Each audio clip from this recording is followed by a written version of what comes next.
happiness is to know the Savior, living a life within His favor, having a change in my behavior. Happiness is the Lord. Happiness. Good morning, good afternoon, good evening, wherever you may be. This is Concerned Christians Outreach once again. I am here to remind you about God's message to you and to me. God says Jesus Christ is coming back the second time to take His anointed people to His everlasting kingdom. But our God is a loving God.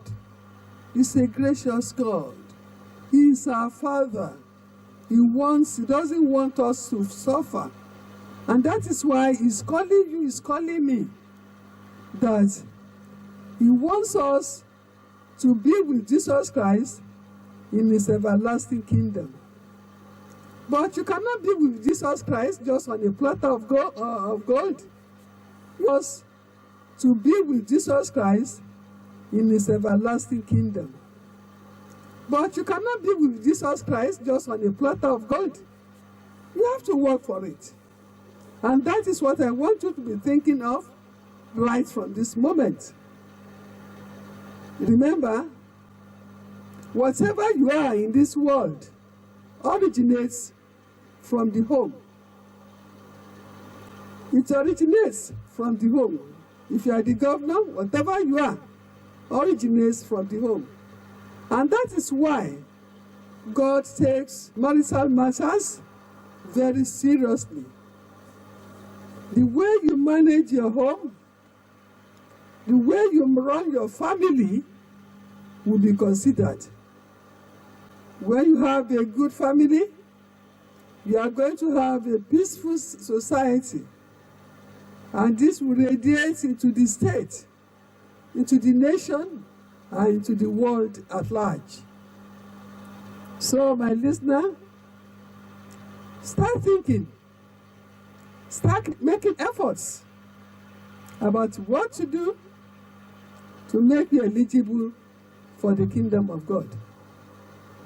You must know that if you have a peaceful home, a non-stressful home, definitely it is possible for you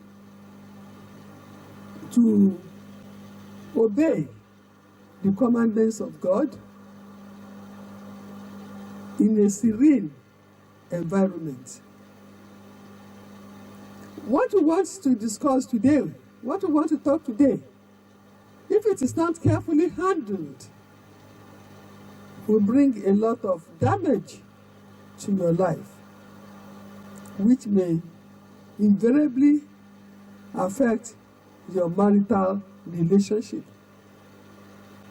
What we want to talk about today is marital stress. Marital stress. Stress in the home. Are you thinking, how does this affect me? Now, my listener, I want you to invite your friends to come and listen to this program. Share and follow. Follow us on the YouTube. We are there. Now, when we talk of marital stress, according to Oxford Advanced Learners Dictionary, it says stress could mean is pressure, tension, or worry resulting from problems in one's life.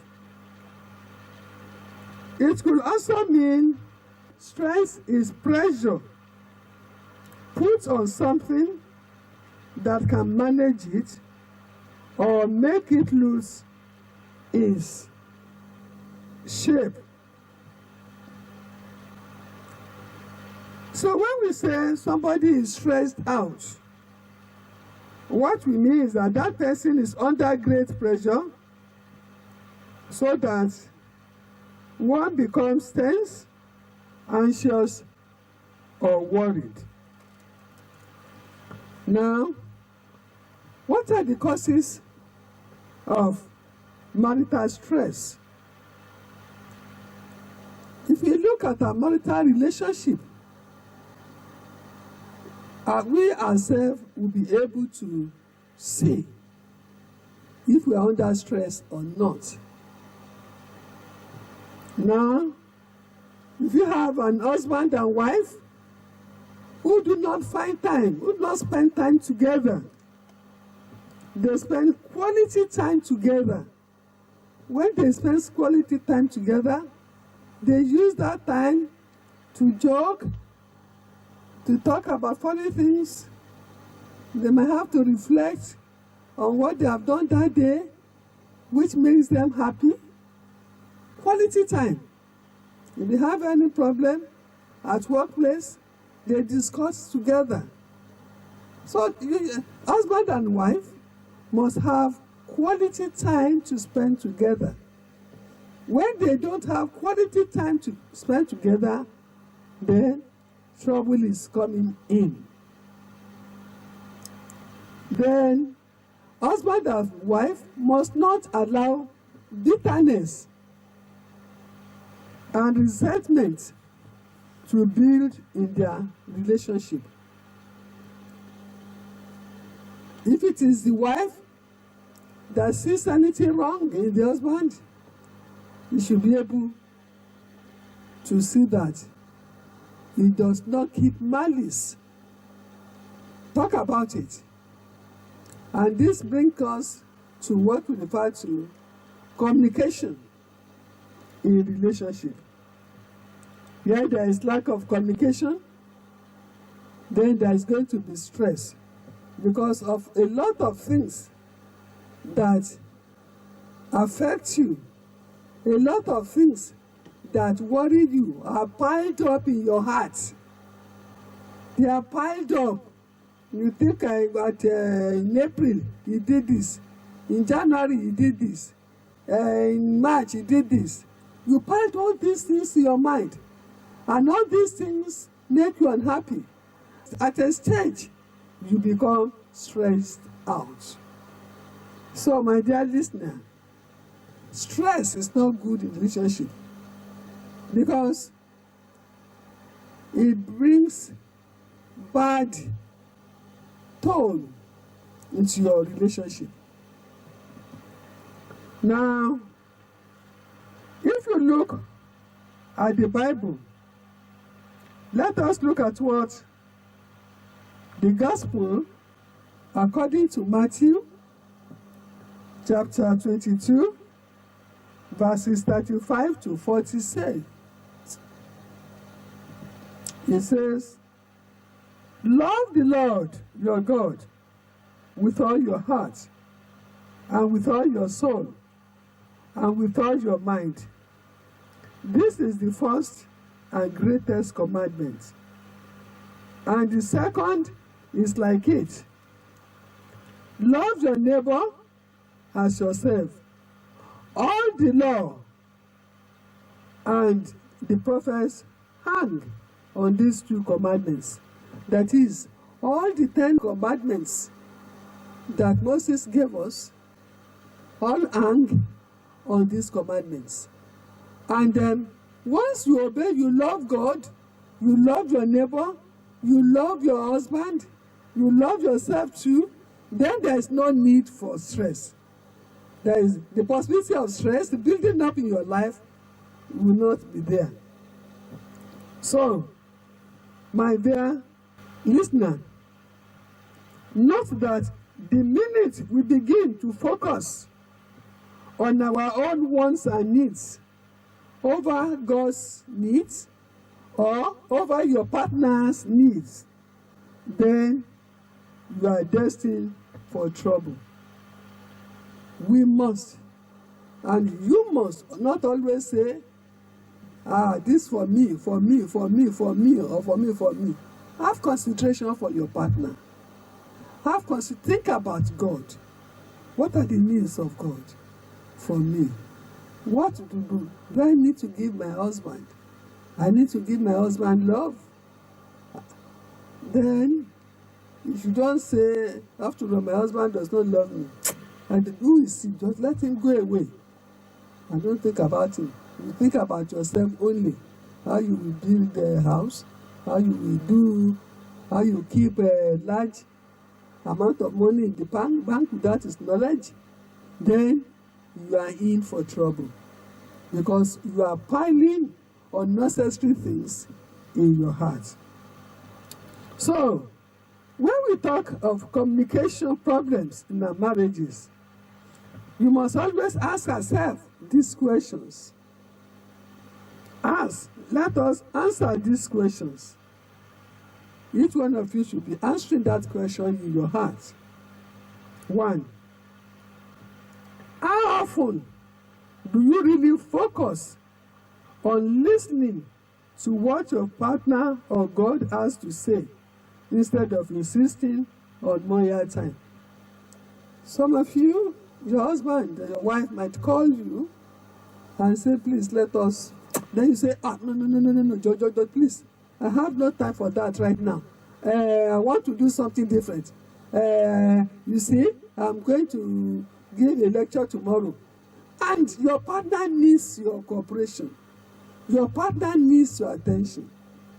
Now we're asking you this question. How often do you really focus on listening to what your partner wants to tell you?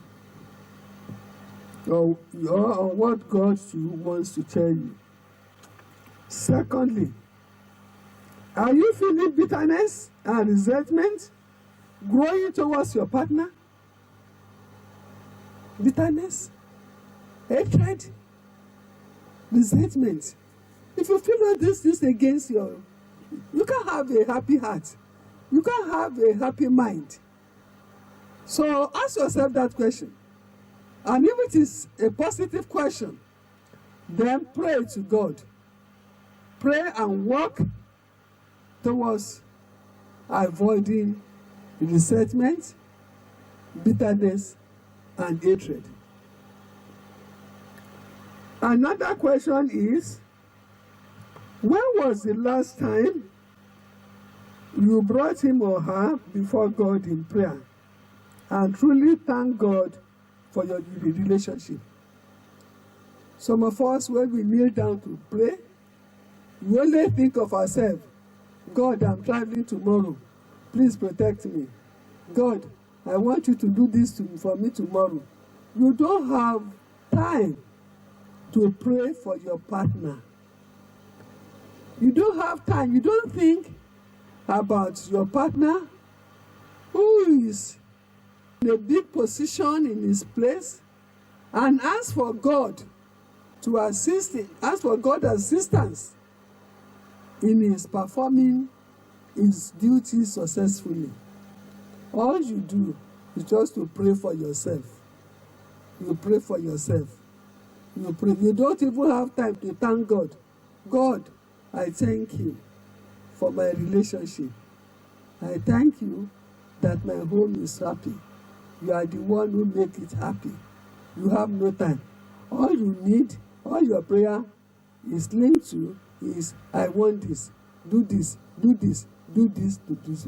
So, if your answer is positive, that is, you belong to those who do not bring their partner before God in prayer, then go and change. You need the support of God to be successful.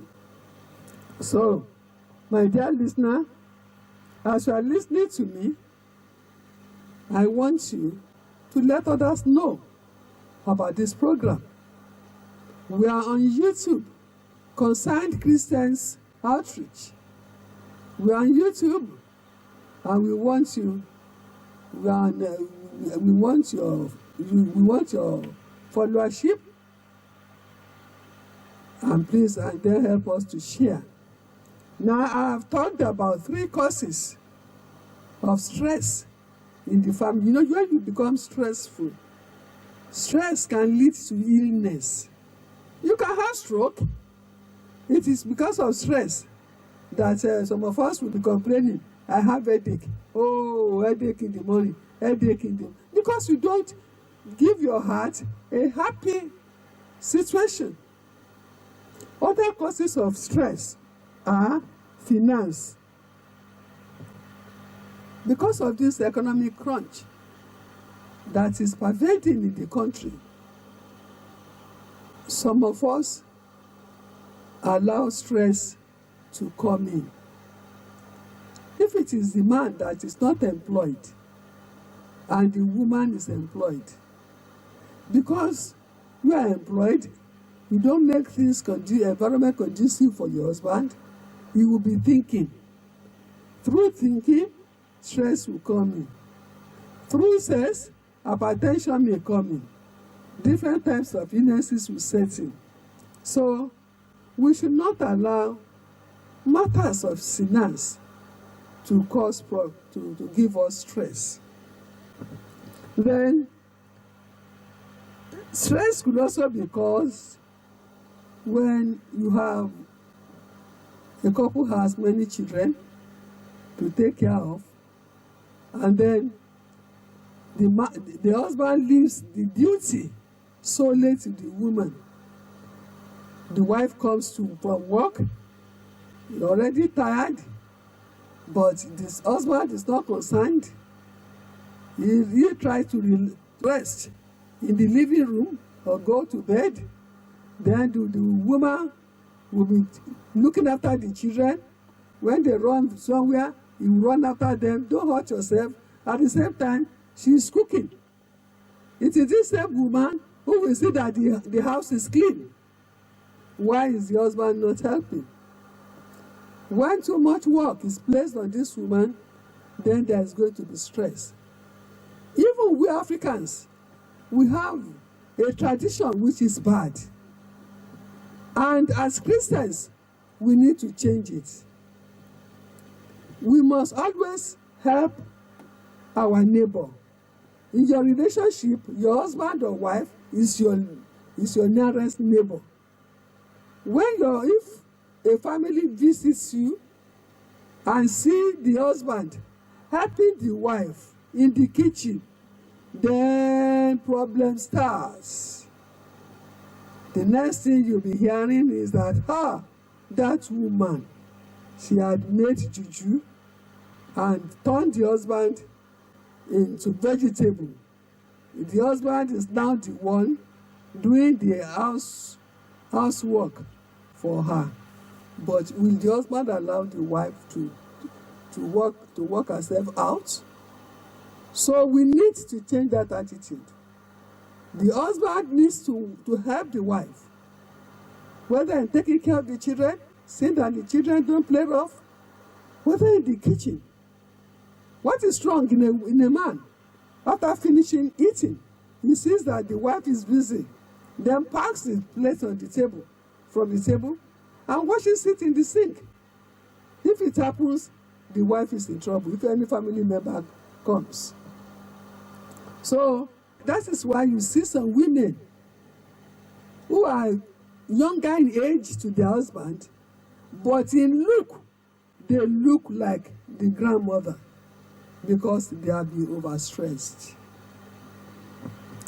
Then, another stress, which we should not allow it to bother us. But as human beings, we allow it to bother us and then give us stress. That is when there is no child. Childbearing, when there is no child in the relationship. The first thing is that the family of the husband is going to put pressure on the husband to take another wife. The family of the husband will see the woman as a witch. That is why while she was younger, she has misused herself, and that is why she has no child now. a lot of things, especially it is the external forces when there is problem of child in the family that make things difficult in the home. We should always remember children are gifts from God. And if you are in the position, if that couple is in the position of not having the fruit of the womb, call unto God. Call unto God, and God will definitely give you one. I know. If you will see that if you read through the Bible, there is no woman who is barren. The only woman that is said to be barren was that woman who was very rude to David, where she did not appreciate, the daughter of Saul, where she did not appreciate the dancing of David in praising God. So she was the only one. So you must know that as a woman, you are not created to be barren.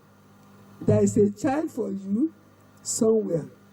When the time comes, you will definitely have it. So, my dear listeners, stress in the home is no good. It brings unhappiness. Even if you go to visit a stressful home, you will not like to stay there. On their faces, it will show. And then they might even, the wife or the husband might be thinking that, why is my own situation like this? Have I offended God specially? Or has my parents offended God in a way that I have to be punished? Put your trust in God. Stress, marital stress is not good. It can even keep you away from God, because being stressful might force you to go outside God and then be looking for happiness where there is no happiness. My dear listeners, once again, I call on you that you should please share this message, like it, follow it. We are on YouTube. Meet me another time next week. I love you. Thank you. Happiness is to know thus Savior, living a life within His favor, having a change in my behavior. Happiness is the